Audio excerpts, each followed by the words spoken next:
ഒരാളെ കുറിച്ച് അറിയണമെങ്കിൽ അവന്റെ മാതാപിതാക്കളോട് ചോദിച്ചാൽ അറിയില്ല, അതാ കൂടപ്പിറപ്പുകളോട് ചോദിച്ചാൽ എല്ലാം അറിയില്ല.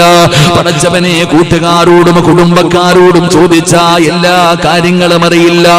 ഒരു മനുഷ്യന്റെ യഥാർത്ഥ സ്വഭാവം എന്താണ്, അവന്റെ പോരായ്മകൾ എന്താണ്, അവന്റെ ന്യൂനതകൾ എന്താണ്, അതറിയണമെങ്കിൽ ആരോട് ചോദിക്കണമെന്നറിയുമോ?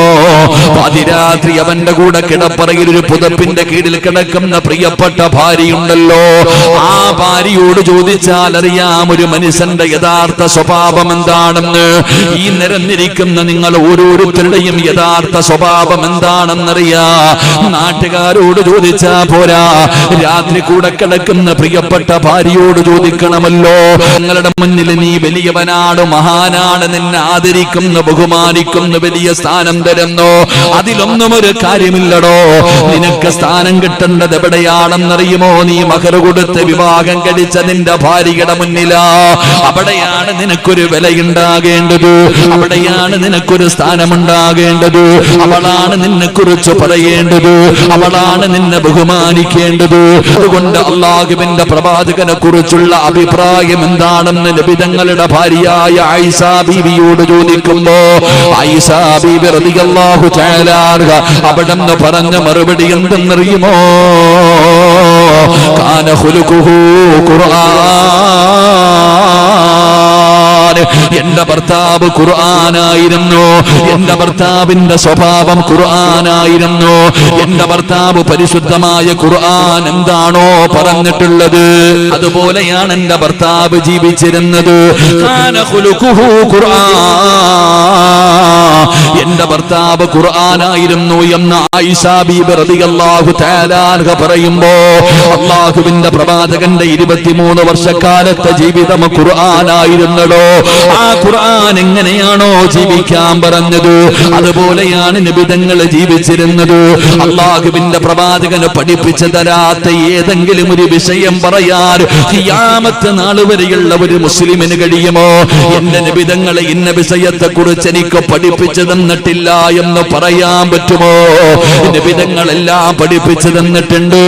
എങ്ങനെയാണ് രാജ്യം ഭരിക്കേണ്ടത്, എങ്ങനെയാണ് പള്ളി പരിപാലിക്കേണ്ടത്, എങ്ങനെയാണ് വീട് പരിപാലിക്കേണ്ടത്, എങ്ങനെയാണ് മക്കളെ വളർത്തേണ്ടത്, എങ്ങനെയാണ് ഭാര്യയോട് പെരുമാറേണ്ടത്, എങ്ങനെയാണ് നിസ്കരിക്കേണ്ടത്, എങ്ങനെയാണ് ഒളിവെടുക്കേണ്ടത്. പടച്ചവനെ, എന്തിനാ ബാത്റൂമിനകത്ത് കയറുന്ന സമയം, ടോയ്ലറ്റിലേക്ക് കയറുന്ന സമയം ഏത് കാല് വെച്ചുകൊണ്ട് കയറണം, എന്ത് പറഞ്ഞുകൊണ്ട് കയറണം, എന്ത് കൊണ്ടുപോകാൻ പാടില്ല, എങ്ങനെ ഇരിക്കണം, എങ്ങനെ വിസർജനം നടത്തണം, എന്തുകൊണ്ട് എങ്ങനെയാണ് ശുദ്ധീകരിക്കേണ്ടത്, ഏത് കാല് വെച്ചിറങ്ങണം, എന്ത് പറഞ്ഞുകൊണ്ടിറങ്ങണം, ഭക്ഷണം കഴിക്കേണ്ടത് എങ്ങനെയാണ്, എവിടെ ഇരുന്നാണ് കഴിക്കേണ്ടത്, എങ്ങനെയാണ് കഴിക്കേണ്ടത്. പടച്ചവനെ, ഒരു ഇൽമ പഠിക്കേണ്ടത് എങ്ങനെയാണ്, അല്ലാഹുവേ നീ ഒരു പുതിയ വസ്ത്രം ധരിക്കേണ്ടത് എങ്ങനെയാണ്. അല്ലാഹുവിന്റെ പ്രവാചകന് സ്വന്തം ജീവിതം കൊണ്ട് കാണിച്ചു തരാത്ത ഒന്നും ഈ ദുനിയാവിലില്ലല്ലോ. അതുകൊണ്ട് മുസ്ലിമേ, ദീനനുസരിച്ച് ജീവിക്കണേ, അല്ലാഹുവിന്റെ വിശുദ്ധമായ ഖുർആൻ പറയുന്നത് പോലെ ജീവിക്കണേ. ഡാർക്കേജം വിശേഷിപ്പിക്കുന്ന ഇരുണ്ട യുഗമെന്ന് പറയുന്ന ഒരു കാലഘട്ടമുണ്ടായിരുന്നടാ. 6-ാം നൂറ്റാണ്ടിലെ കാട്ടറബികളുടെ ചരിത്രം വായിക്കാത്ത ആരാവുള്ളത്? എന്റെ പ്രിയപ്പെട്ടവര്, അല്ലാഹുവിന്റെ പ്രവാചകൻ സ്വല്ലല്ലാഹു അലൈഹി വസല്ലമ തങ്ങൾ പ്രബോധനവുമായി കടന്നു പോകുന്ന കാലഘട്ടം, ആ കാലഘട്ടത്തെ കുറിച്ച് നിനക്കറിയുമല്ലോ. പടച്ചവനെ, കള്ളും പെണ്ണും കൊലപാതകവുമായി ജീവിച്ചിരുന്ന ഒരു സമൂഹത്തെ നിനക്കറിയുമായിരുന്നല്ലോ. അല്ലാഹുവേ, സ്വന്തം പെൺമക്കളതാ ജനിക്കുന്നത് സ്വന്തം രക്തത്തിൽ പിറന്നത് പെൺകുഞ്ഞാണെന്നറിഞ്ഞാൽ അതിനെ ജീവനോട് കുടിച്ചു മൂടിയിരുന്ന ഒരു സമൂഹം ജീവിച്ചിരുന്നല്ലോ. കള്ളായിരുന്നല്ലോ അവരുടെ ഏറ്റവും വലിയ ആനന്ദം, കള്ളുകുടിയായിരുന്നല്ലോ. അവര് കള്ളിന് എത്രത്തോളം അടിമയായെന്ന് നിനക്കറിയണോ? മരിക്കാൻ കിടക്കുന്ന വാപ്പ തന്റെ പൊന്നാര മക്കളോട് വസിയ്യത്ത് ചെയ്യുകയാണ്, ഞാൻ മരിച്ചു കഴിഞ്ഞാൽ എന്റെ ഖബറിന്റെ മുകളിൽ നിങ്ങൾ നിങ്ങൾ മുന്തിരിയുടെ വള്ളി നടണം. എന്തിനാണെന്നറിയോ? ആ മുന്തിരി വള്ളി അവിടെ ഇരുന്ന് വളർന്നു കഴിഞ്ഞാൽ അതിന്റെ വേരുകൾ എന്റെ ശരീരത്തിലേക്ക് അലിഞ്ഞു ചേരുമല്ലോ. ആ കള്ളിന്റെ രസം എനിക്ക് കിട്ടുമല്ലോ. മരിച്ചാൽ പോലും ഖബറിന്റെ മുകളിൽ മുന്തിരി വള്ളി നടണമെന്ന് പറഞ്ഞു കൊടുത്ത പിതാക്കന്മാര് അല്ലാഹുവേ, അവർക്ക് യുദ്ധം ചെയ്യാൻ കാരണങ്ങൾ വേണ്ട, അവർക്ക് യുദ്ധമുണ്ടാക്കാൻ ഒരു വിഷയവും വേണ്ട. അന്യവന്റെ പറമ്പിൽ കയറി ഒരു ഒട്ടകം പുല്ല് തിന്നതിന്റെ പേരിൽ വർഷങ്ങളോളം യുദ്ധം ചെയ്തവര്, അങ്ങനെ ജീവിച്ചിരുന്ന ആ കാലഘട്ടത്തിൽ ജീവിച്ചിരുന്ന സമുദായമുണ്ടല്ലോ, അവർ അല്ലാഹുവിന്റെ ഖുർആൻ അനുസരിച്ച് ജീവിച്ചപ്പോ, അവർ അല്ലാഹുവിന്റെ പ്രവാചകന് പറയുന്നത് പോലെ ജീവിച്ചപ്പോ അവരാരായെന്നറിയോ? 6-ാം നൂറ്റാണ്ടിലെ കാട്ടറബികൾ ആരായെന്നറിയുമോ? റളിയല്ലാഹു അൻഹും വറദൂ അൻഹും. ഖിയാമത്ത് നാൾ വരെയുള്ളവർ അവരുടെ പേര് കേൾക്കുമ്പോൾ റളിയല്ലാഹു അൻഹു. പടച്ചവനെ, ലോകത്തിലെ ഏറ്റവും വലിയ മഹത്വമുള്ള വിഭാഗമായി 6-ാം നൂറ്റാണ്ടിലെ കാട്ടറബികൾ മാറിയില്ലേ? എങ്ങനെയാ സഹോദരാ? എല്ലാവരും മഹാനായ സയ്യിദുനാ ഉമർ ഇബ്നുൽ ഖത്താബ്, ഉമർ തങ്ങളുടെ പേര് കേൾക്കുമ്പോ പറയുന്നു റളിയല്ലാഹു തആല അൻഹു. ഈ ഉമർ ആരായിരുന്നെന്നറിയോ? ഈ ഉമർ ആരായിരുന്നെന്നറിയുമോ? ഖത്താബിന്റെ മകൻ ഉമറിന് പറയാനൊരു ചരിത്രമുണ്ടോ? പടച്ചവനെ, ഭക്ഷണം കഴിക്കാത്ത മക്കളോട്, ഉറങ്ങാത്ത മക്കളോട് ഉമ്മമാര് പറയും ഖത്താബിന്റെ മകൻ ഉമർ വരുന്നു എന്ന് പറഞ്ഞു കഴിഞ്ഞാൽ ഭക്ഷണം കഴിക്കാത്ത പിഞ്ചു കുട്ടികൾ പോലും അവിടെ നിന്ന് പേടിച്ച് കഴിക്കുമായിരുന്നു. ഉറങ്ങാത്ത മക്കൾ പോലും പേടിച്ച് ഉറങ്ങുമായിരുന്നു. ഖത്താബിന്റെ മകൻ ഉമർ വരുന്നെന്ന് പറഞ്ഞാൽ ആ ഉമറിന്റെ ജീവിതം എങ്ങനെയാണെന്ന് നിങ്ങളൊന്ന് ചിന്തിച്ചു നോക്കണോ? ഉമർ തങ്ങൾ ഇസ്ലാമിലേക്ക് കടന്നു വന്നപ്പോ ഖത്താബിന്റെ മകൻ ഉമറിന്റെ അയൽവാസിയോട് ആരോ പറഞ്ഞു, പെണ്ണേ, ഖത്താബിന്റെ മകനായ ഉമറിന്റെ അയൽവാസിയോട് ആരോ ചെന്ന് പറഞ്ഞു കൊടുത്തു, ഖത്താബിന്റെ മകൻ ഉമർ മുസ്ലിമായി. എന്തേ മറുപടി എന്നറിയോ? ഉമർ മുസ്ലിമായെന്ന് പറഞ്ഞപ്പോ അയൽവാസി പറഞ്ഞ മറുപടി എന്തെന്നറിയുമോ? എന്റെ വീടിന്റെ മുറ്റത്ത് കെട്ടിയിരിക്കുന്ന ഈ കഴുത മുസ്ലിമായെന്ന് പറഞ്ഞാ വിശ്വസിക്കാ, അത് ശഹാദത്ത് കലിമ പറഞ്ഞെന്ന് പറഞ്ഞാ വിശ്വസിക്കാ. പക്ഷേ ഖത്താബിന്റെ മകൻ ഉമർ മുസ്ലിമാകില്ല, ഒരിക്കലും ഉമർ അങ്ങനെയാകില്ല. പടച്ചവനെ, അങ്ങനെ ജീവിച്ചിരുന്ന ഉമർ ഇബ്നുൽ ഖത്താബ് റളിയല്ലാഹു തആല അൻഹു പടച്ചവനെ പരിശുദ്ധമായ ഖുർആൻ പഠിച്ചപ്പോ, ആ ഖുർആൻ പറയുന്നത് പോലെ ജീവിച്ചപ്പോ, അല്ലാഹുവിന്റെ പ്രവാചകൻ സ്വല്ലല്ലാഹു അലൈഹി വസല്ലമ തങ്ങളുടെ സുന്നത്ത് ജീവിതത്തിൽ മുറുകെ പിടിച്ചപ്പോ അവരാരായെന്നറിയോ? ലോകത്തെ ഏറ്റവും വലിയ മഹാന്മാർ അവരായില്ലേ? ലോകത്ത് കടന്നു വന്ന ജനങ്ങളിൽ വെച്ച് ഏറ്റവും കൂടുതൽ ശ്രേഷ്ഠതയുള്ള വിഭാഗമായി 6-ാം നൂറ്റാണ്ടിലെ കാട്ടറബികൾ മാറിയില്ലേ? ഇത് പറയുമ്പോ നമ്മൾ പറയും, ഉസ്താദ്, അവര് നബിതങ്ങളെ കണ്ടവരാ, അവര് നബിതങ്ങളുടെ പുറകിൽ നിന്ന് നിസ്കരിച്ചവരാ, അവര് നബിതങ്ങളുടെ കൂടെ നടന്നവരാ, നബിതങ്ങൾ അവർക്ക് വേണ്ടി ദുആ ചെയ്തല്ലോ. ചന്ദനം ചാരിയ ചന്ദനം മണക്കുമല്ലോ, അതുകൊണ്ട് അവര് നന്നായി, അതുകൊണ്ടാണ് അവര് ഖുർആൻ അനുസരിച്ച് ജീവിച്ചത്. എങ്കിൽ അവര് പോകട്ടെ സഹോദരാ, അല്ലാഹുവിന്റെ പ്രവാചകന്റെ കാര്യം പോകട്ടെ, അവിടുത്തെ സ്വഹാബത്തിന്റെ കാര്യം പോകട്ടെ. താബീങ്ങളുണ്ടായിരുന്നല്ലോ, തബഉ താബീങ്ങളുണ്ടല്ലോ, ഇമാമുമാരുണ്ടല്ലോ, ഔലിയാക്കന്മാരുണ്ടല്ലോ, സയ്യിദന്മാരുണ്ടല്ലോ, പണ്ഡിതന്മാരുണ്ടല്ലോ, ഹാഫിളീങ്ങളുണ്ടല്ലോ, ആലിമീങ്ങളുണ്ടല്ലോ, ഡോക്ടർമാരുണ്ടല്ലോ, എഞ്ചിനീയർമാര്, കളക്ടർമാര്, ഫുട്ബോൾ താരങ്ങള്, ക്രിക്കറ്റ് താരങ്ങള്, പടച്ചവനെ സിനിമാ താരങ്ങള്, ഇവരൊക്കെ അല്ലാഹുവിന്റെ ദീനിലേക്ക് കടന്നു വന്നില്ലേ? എന്തിനാടോ 1400 കൊല്ലം മുമ്പ് പോകുന്നത്? ഇവനെ പേടിച്ച് പരിശുദ്ധമായ ഖുർആൻ പറയുന്നത് പോലെ അല്ലാഹുവിന്റെ പ്രവാചകന്റെ സുന്നത്ത് ജീവിതത്തിൽ മുറുകെ പിടിച്ച് ജീവിക്കുന്ന എത്രയോ വാപ്പമാരുണ്ട്, കൂലിപ്പണിയെടുത്ത് നടക്കുന്നവരില്ലേ? എത്രയോ ഉമ്മമാരുണ്ട്, അള്ളാന്റെ ദീനനുസരിച്ച് ജീവിക്കുന്ന എത്രയോ പെണ്ണുങ്ങൾ ഈ നാട്ടിലുണ്ടോ? അവര് ഖുർആൻ അനുസരിച്ച് ജീവിക്കുന്നില്ലേ? അവര് ദീനനുസരിച്ച് അനുസരിച്ച് ജീവിക്കുന്നില്ലേ? നബിതങ്ങളുടെ സുന്നത്ത് അവര് ജീവിതത്തിൽ മുറുകെ പിടിക്കുന്നില്ലേ? പിന്നെ നിനക്ക് മാത്രം എന്തേ പറ്റാത്തത്? എന്റെ പ്രിയപ്പെട്ടവരെ, നമ്മൾ പറയുന്നത് നമ്മളെ കൊണ്ട് പറ്റില്ല ഉസ്താദ്. നിങ്ങളൊക്കെ പറയുന്നത് പോലെ ജീവിക്കാൻ, ഖുർആൻ പറയുന്നത് പോലെ ജീവിക്കാൻ. എങ്ങനെയാണ് ഖുർആൻ പറയുന്നത് പോലെ ജീവിക്കേണ്ടതെന്നറിയോ? ഉറക്കത്തിൽ നിന്ന് എഴുന്നേൽക്കുകയാണ്. വെളുപ്പാങ്കാലത്ത് 4 മണിക്ക് എഴുന്നേൽക്കുമ്പോ കട്ടിലിൽ നിന്ന് എഴുന്നേൽക്കുന്ന സമയത്ത് ആദ്യമായിട്ട് പറയേണ്ട വാക്കേതാ? അല്ലാഹുവേ അൽഹംദുലില്ലാഹില്ലദീ അഹ്യാനാ ബഅദമാ അമാതനാ വഇലൈഹി നുശൂർ. ഉറക്കത്തിൽ നിന്ന് എഴുന്നേൽക്കുന്ന ഉടനെ ദുആ ചെയ്യുകയാണ്. ഇറങ്ങിച്ചെന്ന് വുളുവെടുക്കണം, തഹജ്ജുദ് നിസ്കരിക്കണം.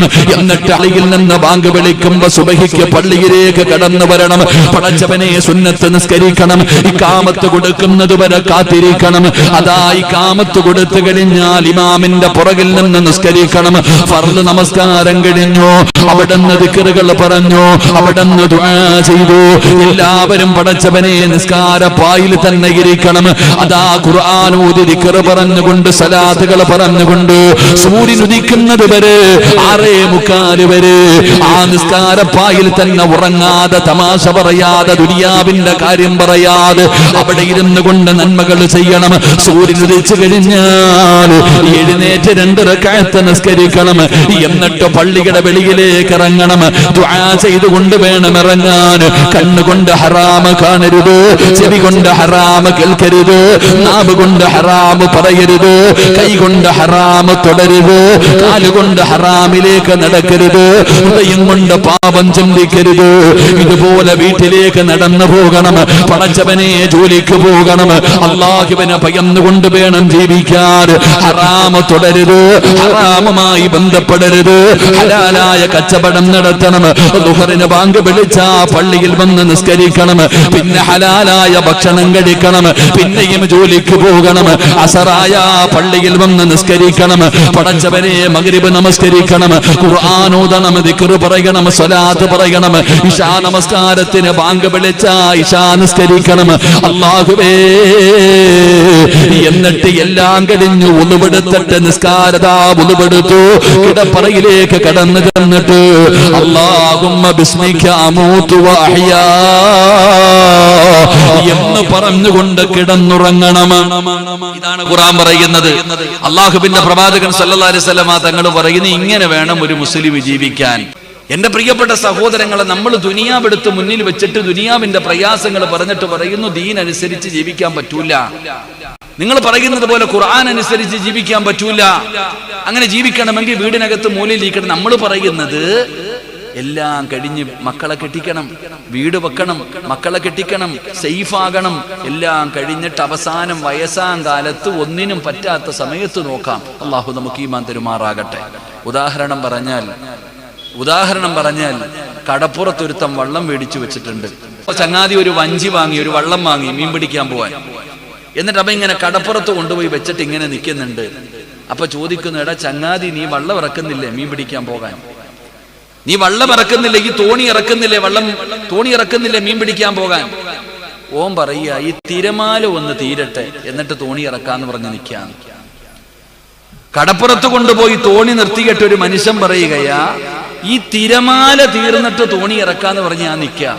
ഓൻ ഖിയാമത്ത് നാളായാലും അവിടെ തന്നെ നിൽക്കത്തേ ഉള്ളൂ, ഒരിക്കലും തോണി ഇറക്കില്ല. അല്ലാഹു ഈമാൻ തരുമാറാകട്ടെ. ഇതുപോലെയാ ഞാനും നിങ്ങളും പറയുന്നത്. എന്റെ പ്രിയമുള്ള സഹോദരങ്ങളെ, നമ്മൾ പറയുന്നത്, ഉസ്താദെ, ദുനിയാവിൽ ഒരുപാട് പ്രയാസമുണ്ട്, ബുദ്ധിമുട്ടുണ്ട്. മക്കളെ വളർത്തണം, വീട് വെക്കണം, ജോലിക്ക് പോകണം, പ്രാരാബ്ദങ്ങളുടെ നടുവിലാ, ഒരുപാട് പ്രയാസങ്ങളുടെ നടുവിലാണ് ഞങ്ങൾ ജീവിക്കുന്നത്. അതുകൊണ്ട് ഞങ്ങളുടെ പ്രയാസങ്ങളൊക്കെ മാറട്ടെ. ഞങ്ങൾ അല്ലാഹുവേ ഉസ്താദ് പറയുന്നത് പോലെ ജീവിക്കാം. ഞങ്ങളുടെ എല്ലാ പ്രയാസങ്ങളും ബുദ്ധിമുട്ടുകളും മാറിയതിനു ശേഷം ഞങ്ങൾ നന്നാകാം. ഞങ്ങൾ പള്ളിയിൽ വരാം, 5 നേരം നിസ്കരിക്കാം. ഉസ്താദേ, നിങ്ങളൊക്കെ പറയുന്നത് പോലെ 24 മണിക്കൂറും ഞങ്ങൾ ഇബാദത്ത് ചെയ്തുകൊണ്ട് ജീവിക്കാം. ഞങ്ങളുടെ പ്രയാസം മാറട്ടെ, ഞങ്ങളുടെ ദുഃഖം മാറട്ടെ, ഞങ്ങളുടെ കടം മാറട്ടെ, ഞങ്ങളുടെ രോഗം മാറട്ടെ എന്ന് പറഞ്ഞുകൊണ്ട് നടക്കുന്ന മനുഷ്യ, കടപ്പുറത്ത് വെള്ളം വാങ്ങി വെച്ചിട്ട് തിരമാലകൾ തീർന്നിട്ട് വെള്ളമിറക്കുന്നവനല്ല, ആ അലയറിച്ചു വരുന്ന തിരമാലകൾ കീറി മുറിച്ചു കൊണ്ട് പോകുന്നവനാകണം മുസൽമാൻ. പടച്ചവരെ, നിങ്ങൾ കണ്ടിട്ടില്ലേ വലിയ വലിയ കപ്പലുകൾ തിരമാലകൾ മുറിച്ചുകൊണ്ട് പോകുന്നത് കാണാ, ബോട്ടുകൾ പോകുന്നത് കാണാ, വഞ്ചികൾ പോകുന്നത് കാണാ. എന്നാൽ ചില ചെറുപ്പക്കാർ പടച്ചവനെ ഒരു തടിയും വെച്ചുകൊണ്ട് കടലിന്റെ തിരമാലകൾ കീറി മുറിച്ചുകൊണ്ട് മീൻ പിടിക്കാ പോകുന്നത് കാണാ. പടച്ചവനെ, മുസ്ലിം അങ്ങനെയാണോ? നീ പറയുന്നത് പ്രയാസം മാറട്ടെ, ദുനിയാവിലെ ബുദ്ധിമുട്ട് മാറട്ടെ, ഈ കഷ്ടപ്പാടും ദുരിതങ്ങളൊക്കെ മാറിയിട്ട് ഞങ്ങൾ അല്ലാഹുവിന്റെ ഖുർആൻ അനുസരിച്ച് ജീവിക്കാമെന്ന് പറഞ്ഞുകൊണ്ട് നടന്ന നീ അല്ലാഹുവിന്റെ ഖുർആൻ പറയുന്നതൊന്ന് കേൾക്കടോ. ഈ പ്രപഞ്ചം മുഴുവനും അടക്കി ഭരിക്കുന്ന രാജാതിരാജനായ മലിക്കുൽ ജബ്ബാറായ ലോകത്തിന്റെ അധിപനായ പടച്ച റബ്ബ് പറയുകയാ, ലാ ഉഖ്സിമു ബിഹാദൽ ബലദ് വഅൻത ഹില്ലും ബിഹാദൽ ബലദ്. അല്ലാഹുവിന്റെ പ്രവാചകൻ അല്ലാഹുവിന്റെ വിശുദ്ധമായ ഖുർആൻ പെടുന്ന പറയുകയാ, അല്ലാഹു സത്യം ചെയ്യുകയാണ്, മക്ക എന്ന് പറയുന്ന നാടിനെ കൊണ്ട് തന്നെയാണ് സത്യം. അല്ലാഹുവിന്റെ പ്രവാചകന്റെ നാടിനെ കൊണ്ട് തന്നെയാണ് സത്യം. ആദമ സന്തതികളെ കൊണ്ട് തന്നെയാണ് സത്യം. നമ്മൾ അല്ലാഹുവിന്റെ ഖുർആൻ പിടിച്ച് സത്യം ചെയ്യുമല്ലോ, അല്ലാഹുവിനെ പിടിച്ച് സത്യം ചെയ്യുമല്ലോ. എന്നിട്ട് അല്ലാഹു പറയുകയാ, ആദമിന്റെ സന്താന പരമ്പരകളെ കൊണ്ട് തന്നെയാണ് സത്യം. ലഖദ് ഖലഖനൽ ഇൻസാന ഫീ ഖബദ്. എന്റെ പ്രിയപ്പെട്ടവരെ, ഈ കാണുന്ന ദുനിയാവുണ്ടല്ലോ, ഈ ദുനിയാവ് പ്രയാസത്തിന്റെ നാടാ, ഈ ദുനിയാവ് ബുദ്ധിമുട്ടിന്റെ നാടാ, ഈ ദുനിയാവ് ദുരിതങ്ങളുടെ നാടാ. ഒരിക്കലും തീരില്ലടോ, ഒരിക്കലും പ്രയാസം തീരില്ലടോ. ഈ ദുനിയാവിനെ അല്ലാഹു പടച്ചിരിക്കുന്നത് തന്നെ കഷ്ടപ്പാടായിട്ടാ. ഈ ദുനിയാവ് പരീക്ഷണമാണ്, ഈ ദുനിയാവ് പരീക്ഷണമാണ്. അതിനുള്ള ഏറ്റവും വലിയ തെളിവെന്തെന്നറിയുമോ? 9.5 മാസക്കാലം ഉമ്മയുടെ ഗർഭാശയത്തിൽ കടന്ന് ഭൂമുഖത്തേക്ക് കടന്നു വന്ന ഞാനും നിങ്ങളുമുണ്ടല്ലോ. പടച്ചവനെ, ഉമ്മയുടെ ഗർഭാശയത്തിൽ നിന്ന് വെളിയിലേക്ക് കടന്നു വരുമ്പോ കരഞ്ഞുകൊണ്ടാ കടന്നു വന്നത്. കരയാതെ വന്ന ഒരു കുഞ്ഞുമില്ലല്ലോ, കരയാതെ വന്ന ഒരു കുട്ടിയുമില്ലല്ലോ. എല്ലാവരും ഉമ്മയുടെ ഗർഭാശയത്തിൽ നിന്ന് ഭൂമുഖത്തേക്ക് കടന്നു വരുമ്പോ കരഞ്ഞുകൊണ്ടാണ് കടന്നു വന്നത്. 10, 20, 30, 40, 50, 60 കൊല്ലം ഇവിടെ ജീവിച്ചല്ലോ. അവസാനമല്ലാ ഖാബിലുൽ അർവാഹു മലക്ക് അസ്റായീൽ എന്ന് പറയുന്ന മലക്ക് നിന്റെ കണ്ണിന്റെ മുമ്പിലേക്ക് കടന്നു വരുമല്ലോ, നിന്നെ കൊണ്ടുപോകാ കടന്നു വരുമല്ലോ. ആ കൊണ്ടുപോകാ കടന്നു വരുന്ന സമയത്തും നമ്മൾ കരയുകയാ. ജീവിതത്തിന്റെ തുടക്കവും കരച്ചലാണ്, ജീവിതത്തിന്റെ ഒടുക്കവും കരച്ചലാണ്. അപ്പോഴും പ്രയാസമാണ്, അപ്പോഴും വല്ലാത്ത വേദനയാണ്. ആദരവായ പ്രവാചകൻ നബി മുഹമ്മദ് മുസ്തഫ സല്ലല്ലാഹു അലൈഹി വസല്ലമ തങ്ങളെ മരണവേദന സഹിക്കാൻ കഴിയാതെ അല്ലാഹുവിന്റെ പ്രവാചകന് കിടക്കുമ്പോ പൊന്നാര മകള് ഉപ്പാന്റെ കാലിങ്ങനെ തടകുകയാ.